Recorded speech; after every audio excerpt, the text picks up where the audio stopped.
name is Sarah, and one of the naturalists with Summit Metro Parks. We're here today to do some campfire cooking.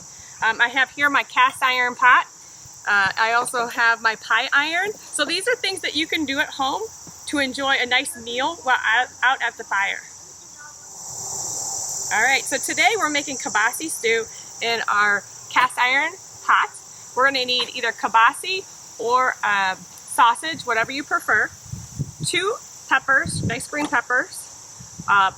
2 small onions or 1 giant onion like this one. We also will be using pineapple, which will sweeten this up. It's really nice. We need oil to kind of saute things down with. And lastly, we're gonna have water on the side. We may not use it, but it's just in case your fire is too hot and we need to kind of add to your stew so that we don't burn our food. So this is nice to have around.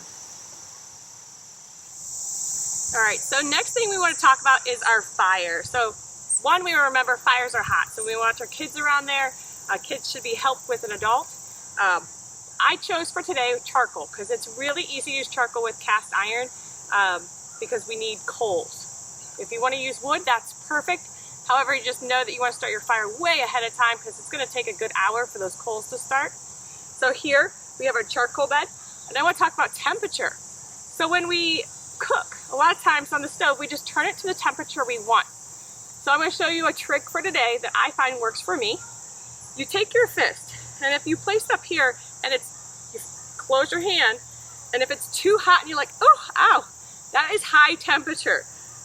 Here, if you're going, oh, too hot, that's medium temperature.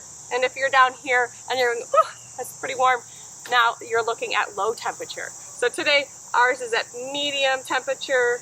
I already placed my pot in, so you set your pot in, and then we're gonna get started. All right, so we're gonna have to prep our vegetables. So I personally like things in big chunks. If I do that, my children, because my kids don't always like everything, they can pick them out easier, especially onions for my kids. But we're gonna actually cut like a pumpkin around our pepper. So we cut the top off. Be careful, this is kind of something for an adult to do. Cut around. I'm gonna cut around that stem, pop it out, and then we can actually cut it in half. How about that? And we'll get rid of some of that yucky stuff like the seeds and whatnot. We can get rid of those over here. And over here. Shake those seeds out. Awesome. And then seeds are sticking to me. That'll happen, right? You just kind of cut it. I just do the long ways. Watch again your fingers. There's a spot on this one I don't like, so we're going to set that aside. Kind of just big, nice big chunks that we're going to add into our stew. We're going to cut the onion next. I have a humongous onion. We're going to cut the bottom off. I find this is the easiest way to cut an onion. And then I cut the top off.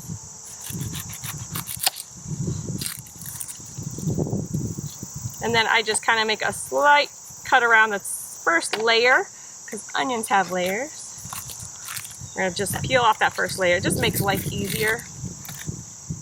And again, I'm gonna cut these in inch cubes. So watching my fingers, cutting across. This gives it a nice flavor. If you like red onions, add a red onion instead. We also want to use our kibasi. So I have about a pound here. And you're going to do inch sizes. So nice chunk right here. I'm just going to cut that off. We have all of our stuff for cooking. And we're going to be ready to go. So we're all ready to go. Our pot's nice and hot. What we have to do is prep for the onions that we're going to be putting in and vegetables so we get those nice and soft. So you put about a tablespoon in. In my house, we're terrible about measuring, so we always just add by eye. So I got my tablespoon of oil in there. I have my glove so I don't burn myself. I'm going to just roll that around so it coats the bottom of the pan. Once that's done, I'm going to place my vegetables. So I have my onions and my peppers. And we're going to put these in here. Nice sizzle, you gotta love that. You're gonna wait until those onions turn clear. Once they're clear, we'll get to the part of putting our meat in here. So I'm gonna cover this up. Remember, when you're putting your lid on, you could get burned, so always put your glove back on or your mitt. We're gonna let that sit there. We'll stir it occasionally and let that onion cook down to its clear, looking clear all the way through. All right, it's time to check our onions and see if they're starting to go clear. So we're gonna have our glove on, taking our lid off, and then we're going to stir. And as we look, we can see that they are starting to get clearer. We're starting to see through them. This is perfect. We're going to add our meat, so all that cut meat that we did, the kibasi, add that right in, stir it in, make sure all those pieces are apart.